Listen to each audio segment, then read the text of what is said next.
He hadn't called in months. And then, out of the blue, my son invited me to dinner. Not just any dinner, but a reservation at the most expensive restaurant in town. He even said he'd pick me up himself. Miles was never one for surprises, and certainly not for affection. So when he offered a warm smile and held the door open for me that evening, I should have known something was coming, but I didn't. I let my guard down. That was my first mistake. The wind had already started to bite that week. Early November always brought a sharpness to the air in our little Nebraska town. I had just finished stacking firewood by the porch when the phone rang. I almost didn't pick up. Most calls these days were either the pharmacy or the church ladies, but this time it was Miles. He spoke softer than usual, almost casual. Said he and Trina thought it would be nice to treat me to dinner, just the three of us. I paused. Miles Gand never suggested things like that. He was always busy, always distracted. And Trina, well, she wasn't unkind, but she was distant in a way that never quite melted no matter how many holidays we shared. Still, something about the invitation made me say yes. Maybe it was the loneliness that had been settling in lately, like dust on the old quilt at the foot of my bed. Or maybe it was that flicker of hope, the kind you never really grow out of, that maybe your child finally wants to see you not as a burden, but as family. They picked me up just before sunset. Miles in a crisp wool coat, Trina in one of those camel-toned wrap jackets she always wore like armor. The restaurant was lit by soft amber light and polished wood, linen napkins, real silverware. I hadn't been anywhere this nice in years. Miles opened the door for me. Trina took my coat with a smile that felt warmer than usual. She complimented my scarf. For a brief moment, I allowed myself to believe this was real, that perhaps something had shifted. Maybe they were beginning to see me again. We sat down at a corner table. The waiter brought a bottle of red. Miles poured my glass himself. I told him I was fine with just water, but he insisted. He said it was a celebration. I smiled, but deep down I felt something stir. A part of me that had been quiet for years suddenly alert. I told myself it was just nerves, but in my bones, I already knew something was off. The wine was smooth, older than I expected, with a soft plum finish that lingered. Miles knew I wasn't much of a drinker, but he poured anyway, full to the brim. I thanked him and sipped. He smiled, but it didn't reach his eyes. Trina, sitting across from me, wore that same mild expression she always used when she wanted something warm enough to seem polite, distant enough to keep you guessing. The waiter came and went. Starters arrived. A beet salad with goat cheese, then a bowl of creamy soup with wild herbs. Trina leaned in and asked how I was sleeping these days. She tilted her head just slightly, her voice soft like a blanket. I told her the truth, or part of it. The nights were quiet, too quiet sometimes. Miles listened, but mostly let her do the talking. He was focused on the menu, asking about wine pairings, offering suggestions for dessert. It was strange watching them together like this. They weren't affectionate, not outwardly, but there was a rhythm to the way their eyes met, like passing notes during class. By the time the main course arrived, braised lamb and roasted carrots, the mood had shifted. Trina's tone became more cheerful, almost excited. She asked if I had been down by the lake lately. I said, "Not since late summer." She nodded, almost pleased. Then she turned to Miles and said, "It would be such a lovely location for small events, weddings, retreats, wellness weekends." I didn't respond right away. I watched Miles cut his meat into slow, even bites. His hands didn't shake, mine did. Trina went on about natural lighting and how the cabin could be restored to its full potential. She mentioned her friend in Omaha who ran a boutique hospitality firm. Then she smiled at me and said the land was a gift and gifts should be shared. I placed my fork down. Something in me went quiet. When the dessert came, Miles pulled a folder from his coat pocket. The papers inside were neat clipped, pre-H highlighted. He spoke plainly. Said they had talked to a few professionals just to get ideas. If I signed now, we could start the process early. No pressure, of course. Trina added that I could still live there. They wouldn't change anything without asking. It was just a formality. Legal housekeeping. The light above us was golden and soft, but everything inside me felt cold. I looked down at the paper. My name was already typed. And that's when I realized I wasn't invited to dinner. I was summoned. I sat back, letting the sweet scent of dessert drift past me. The table had gone quiet except for the faint clink of Trina's spoon against her creme brulee. Miles reached across the linen and slid the folder closer to me. His tone was even, almost soothing, like he was offering a warm towel instead of a legal document. He began explaining the basics, calling it a simple deed transfer. Just to tidy things up, he said something smart to do before winter. His words were so carefully chosen, each one designed to sound harmless. He didn't look up as he spoke. Trina did. Her eyes were steady on me. I didn't touch the papers. My hands stayed folded in my lap. He said that with the land in his name, they could manage taxes better. He mentioned legacy planning, the benefits of consolidating ownership. He said my name would still be on record, just not the primary title. Trina nodded along, offering quiet affirmations. It was all rehearsed. I asked what the rush was. Miles chuckled. Said there wasn't one, but the way he leaned forward, elbows on the table, told me otherwise. Trina chimed in again, her voice gentle, but with an edge. She said she'd already spoken to a local planning consultant just in case. The town, she claimed, was considering rezoning lakeside property. It would be wise to act before anything changed. That word, act, lingered in the air. I opened the folder slowly. The top page had my full name typed out in bold. The next page listed the parcel number, the coordinates of the land, and a brief clause stating transfer of ownership in full. There was a highlighted line near the bottom. I could still reside on the property, but all development rights would be under Miles. There was a signature line waiting for me, just one. I closed the folder without reading further. My breath was steady, but my chest felt tight. I told them I wasn't feeling well. Trina's expression didn't falter. She touched my wrist lightly and said, "We could do this another time." Miles smiled, but I noticed how his jaw tightened. His hand was still on the folder when I stood up.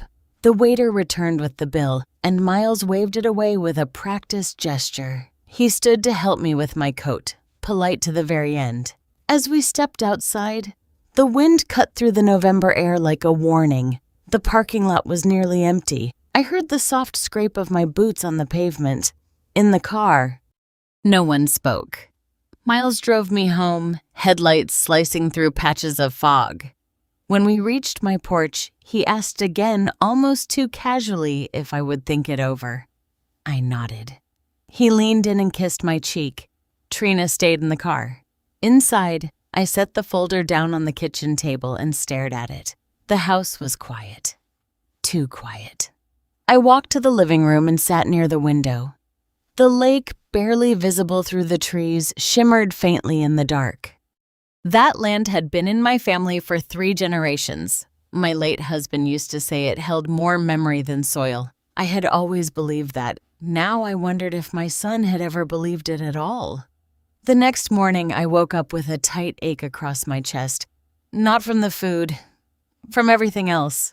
I sat on the edge of the bed, hands resting on my knees, staring at the soft light that crept through the curtains. The room felt colder than usual, even with the heater humming. My old slippers, worn at the edges, felt like the only steady thing beneath me. I moved slowly, like my body understood something my mind hadn't caught up to yet. At breakfast, the coffee was bitter, no matter how much sugar I stirred in. I didn't feel hungry, though I made toast out of habit. I chewed through it like paper.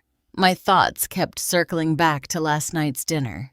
The way Miles avoided eye contact after sliding the documents forward. The practiced tone in Trina's voice. The way her hand settled too comfortably on that pen beside the folder. That dinner hadn't been about family. It had been a transaction, and I was the asset on the table. I told myself I was being dramatic, that maybe they just wanted to prepare for the future. but the unease in my gut said otherwise. It wasn't just the request. It was the way they had looked at me as if they already considered it done. By noon, I stepped out onto the porch. The lake was calm, mirror smooth. A thin line of geese moved across the water like black stitches across satin. For years, this house had been my quiet place, but now the silence pressed in. The trees didn't feel sheltering anymore. They felt like witnesses.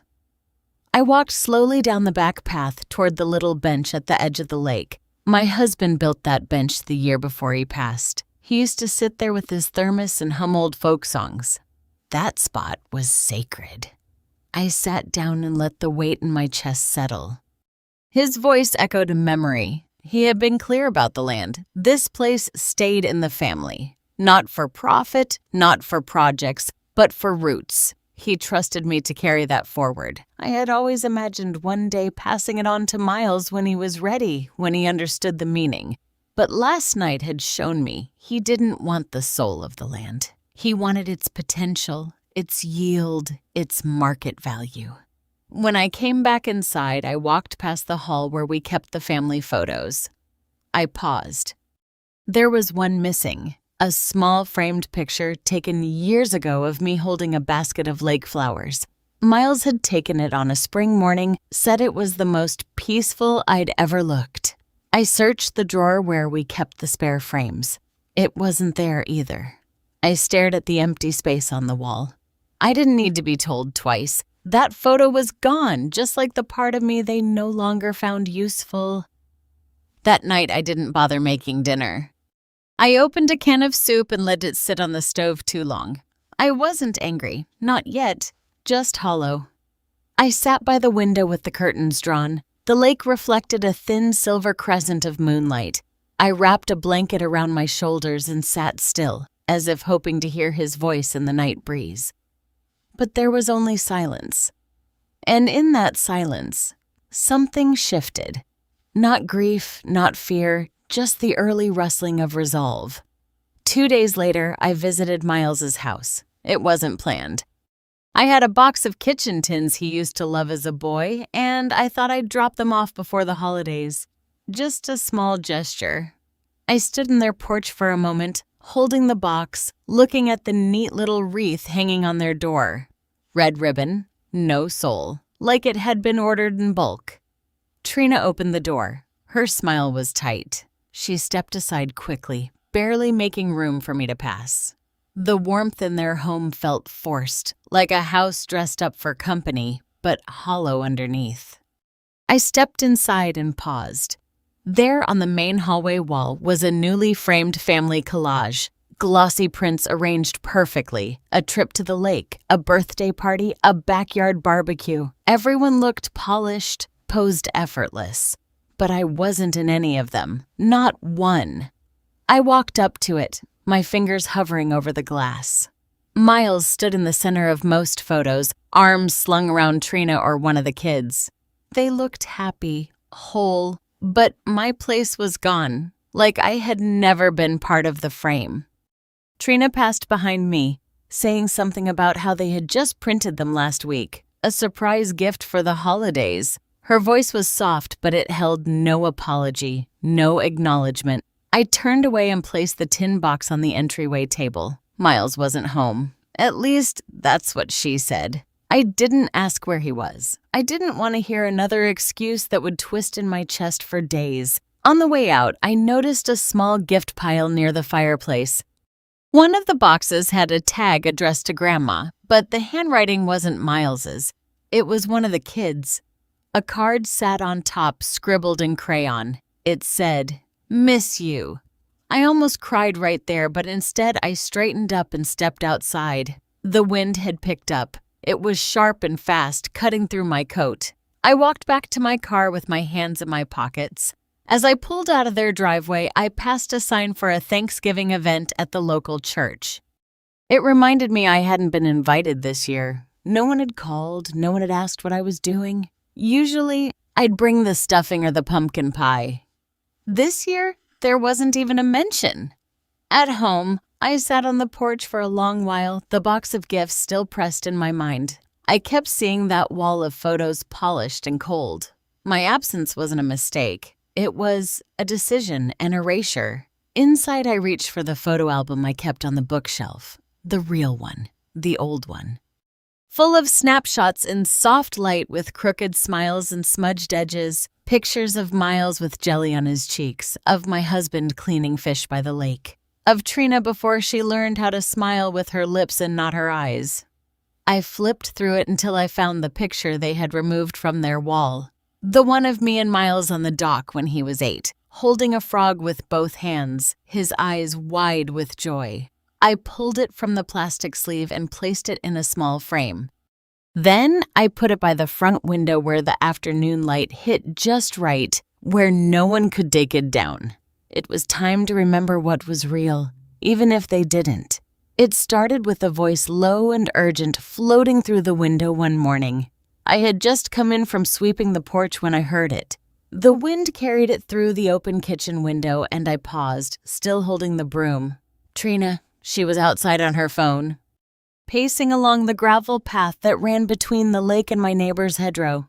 She must have thought I wasn't home. Or maybe she didn't care. Her voice was crisp, clipped. She was talking to someone about permits investors and something called the Brenna Retreat at Lawn Lake. She said the words like they were already carved in stone. I moved quietly toward the window, heart thudding. I didn't want to hear more, but I couldn't stop. Trina mentioned the last parcel. Esther's land, she said. Once that's signed over, we can move forward. It's the final piece. I stood there frozen. So that was it. This wasn't about family. It never had been. That dinner, the photos, even the gift from the children, it was all a setup, a performance to soften me, to ease me into giving up the only thing I had left. Not just a house, not just a lakefront view. It was my life's ground, and they had used my own memories to market it. Trina continued speaking about branding. It's perfect. Esther used to run the women's circle. She hosted summer workshops for girls. We'll play that up for grant money legacy empowerment. Makes it more appealing to funders. She knew everything. She had done her research, and she was going to use my name, my work, my history to pave over the truth. I stepped back from the window and sat down. My hands trembled, not from fear, but from a kind of cold clarity. Trina was smart, calculated, but she had underestimated me. She thought I was just old, sentimental, easy. She forgot I kept every document, every newsletter, every photo from every retreat. I still had the ledgers, the tax forms, the handwritten notes from girls who had once come to learn how to sew, to speak, to feel seen. This land wasn't just property. It was a space of memory, of care, of identity. And she wanted to bulldoze it for weddings and wellness weekends. That night, I pulled out the old file box from the linen closet. Inside were copies of every land agreement, community grant, and the original deed. My husband had signed it with a note. This land is for Esther. Let it stay hers and let it serve. He never trusted easy charm, and now neither would I. I didn't sleep much that night. Instead, I drafted a list of what I needed. Legal contacts, the name of the lawyer who'd helped my husband with our estate, community board members, women from the old circle, allies, quiet ones. By dawn, I had a plan not to fight with anger, but to reclaim what was mine with precision. Trina had her project. Now I had mine. The morning after I heard Trina's call, I brewed a pot of coffee and set the mug down next to the thick file of documents I'd pulled from the linen closet. The file smelled faintly of cedar and old ink. I hadn't opened it in years, but I knew every corner of it. My hands didn't shake this time. Mid-morning, I made the call. Harold Tilson. He was retired now, living in a quieter town north of here. But his voice still carried the same calm steadiness it had when he helped my husband write the will. I introduced myself, though I didn't need to. He remembered, and when I told him why I was calling, there was a pause, not from surprise, but from the kind of knowing that comes with time.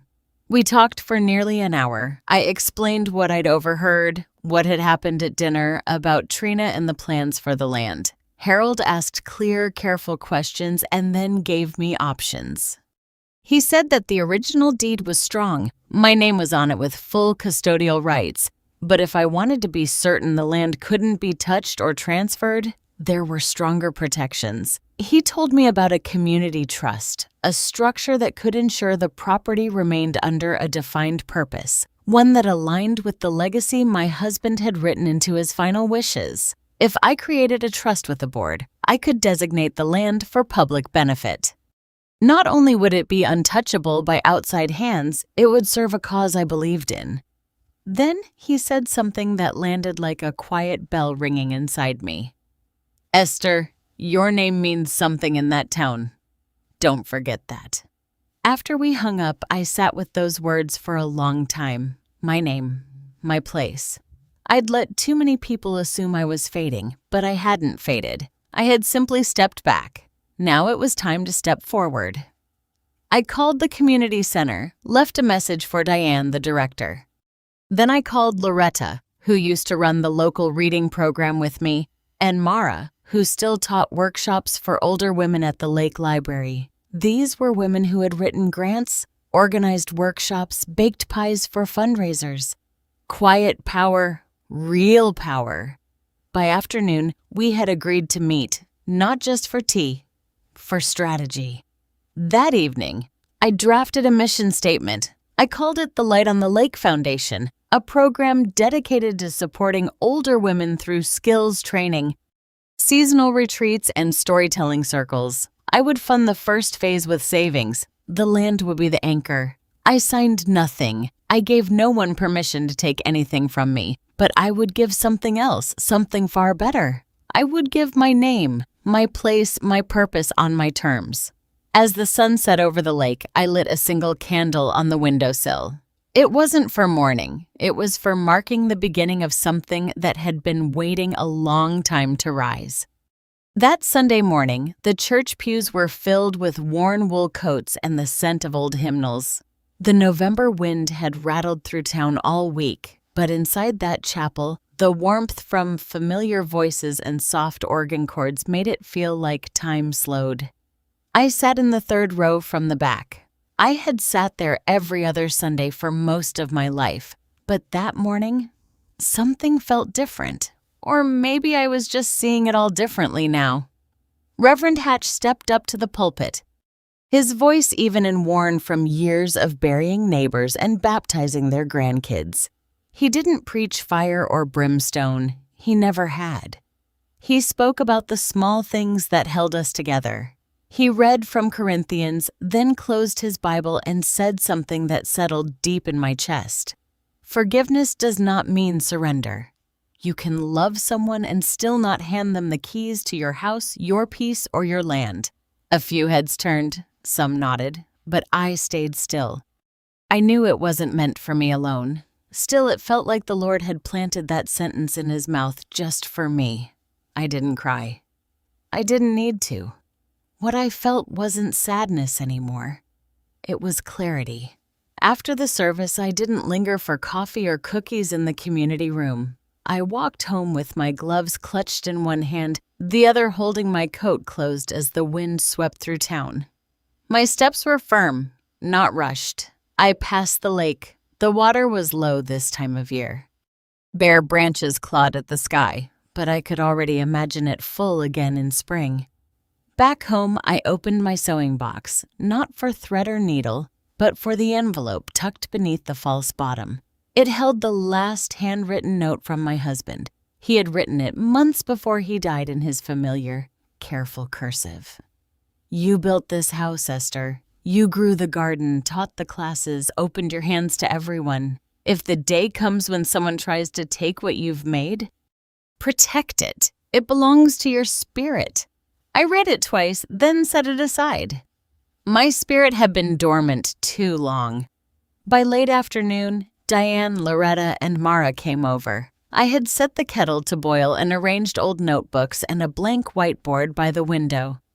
They arrived bundled in coats, cheeks red from the cold eyes. bright with the kind of purpose that only women our age seem to hold. Quiet and immovable. We worked for hours sketching out what the Light in the Lake Foundation would become. Retreats for women in their 50s and older, writing circles, cooking classes, walks by the lake where we would talk about everything and nothing. The land would not be sold. It would be shared wisely and with intention. As the sky turned indigo and streetlights flickered on outside, I looked around the table. These weren't just old friends. They were builders, believers, protectors of something precious. For the first time in a long while, I didn't feel outnumbered. I felt rooted.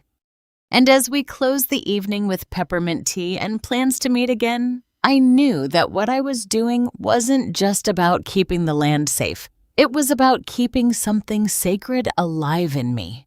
The land was mine, but now so was the voice I had forgotten I still had. It was a Thursday afternoon when Miles and Trina showed up unannounced. I saw their car pull into the gravel path through the kitchen window. The tires crackled on the frost-dusted driveway that sounded sharp and cold. I wiped my hands on a dish towel, heart calm but steady like a slow drum. They came in with polished smiles and too much cheer for two people who had cornered me at a dinner table not long ago. Trina wore a crimson coat with fur trim and carried a leather binder. Miles kept his hands in his pockets like a boy about to ask for forgiveness he didn't believe he needed. They sat on the couch while I stayed in my usual chair, the one near the window. The sun slanted across the room, catching dust in the air. The house smelled like pine cleaner and simmering lentils. Trina opened her binder. She spoke smoothly, too smoothly, about potential investors.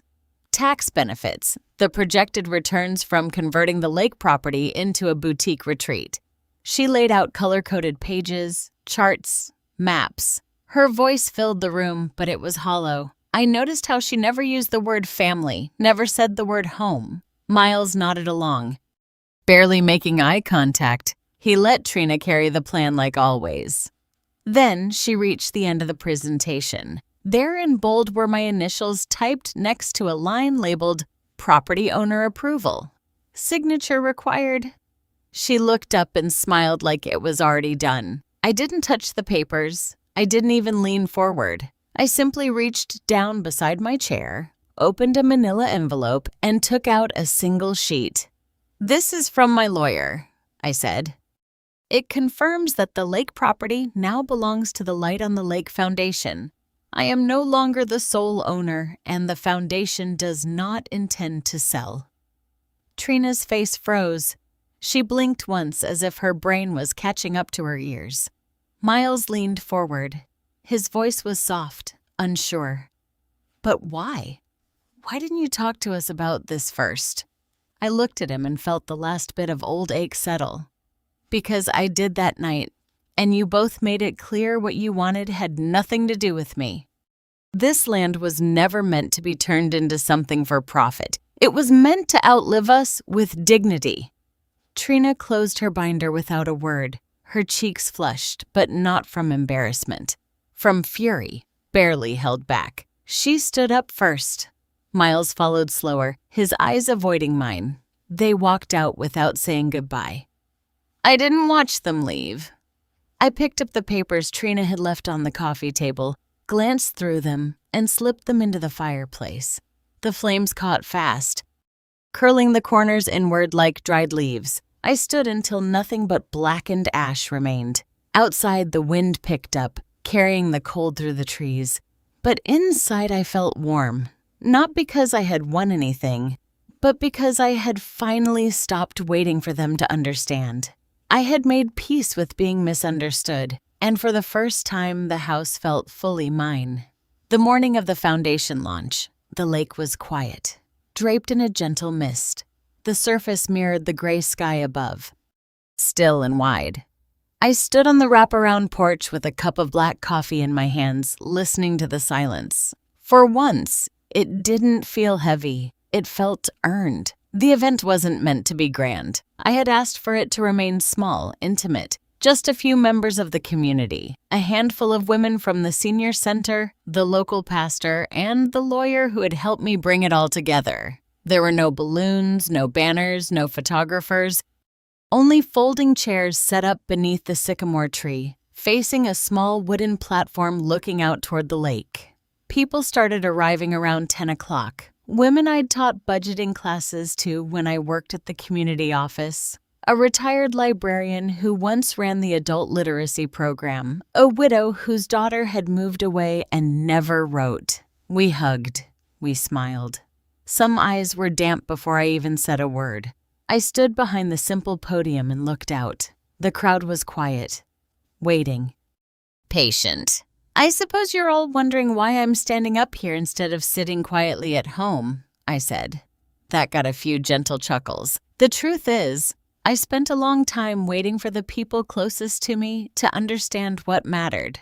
But what I learned slowly and painfully is that sometimes you stop waiting. You start building, even if it's just for yourself. I paused, looking toward the water. This land was never meant to be a business deal. It was meant to be a place where something good can grow. So today, we begin the Light and the Lake Foundation. Its first purpose will be to fund programs that support women in their later years, training housing assistance, whatever gives us back some control in a world that often forgets we exist. More nods now. One woman whispered something to another and wiped her cheek with a tissue. I'm not handing this over to someone else's legacy. I'm keeping it where it belongs. With those of us who still believe in second chances, no matter how old we are. Applause rose soft at first, then louder. It wasn't the kind of applause that echoed. It settled deep like a warm coat pulled tight on a cold day. After the ceremony, we shared soup and cornbread. A few brought baked goods wrapped in tinfoil. There was laughter. There were stories. We weren't young, but in that moment we were bold, whole. The lake sat quiet, bearing witness. I didn't think about Miles or Trina. Not once. Because that day wasn't about who wasn't there. It was about who chose to be. And I had finally chosen myself. It was a quiet Thursday morning when I saw the headline. The local paper sat folded in two on the porch bench, dropped off by sweet old Marlene like she did every week. I didn't expect anything newsworthy. Most weeks, it was the same stories about the new school board or who won the pie contest at the fair. But today, Trina's name was there right on the front page. The headline wasn't kind. Trina Brenner's Lakefront project collapses amid funding loss and community backlash. I read it once, then again, slower. Beneath the title was a photo of Trina from a month ago, taken during a Chamber of Commerce meeting. She had that same perfect posture, that camera-ready half-smile, but in black and white she looked smaller, somehow distant. The article was short but thorough. It detailed how a proposed boutique lakefront retreat failed to secure enough private investment, how community members raised concerns about land ethics, environmental impact, and dishonesty surrounding the property's history. There were quotes from townspeople.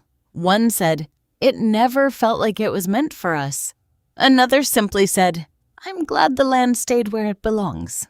I folded the paper slowly, placed it back on the bench, and went inside. I didn't feel triumphant. There was no rush of victory, just stillness, and perhaps a quiet confirmation that the choices I made mattered, even if they went unseen. Later that afternoon, I walked out by the lake. The wind was gentle, carrying the scent of pine and something faintly sweet. It had rained the night before, and the earth was soft under my shoes. I stood by the edge for a while, watching the way the water lapped at the shore. Not fierce, not hurried, just steady. Miles hadn't called. Trina hadn't shown up. I wasn't sure if they ever would.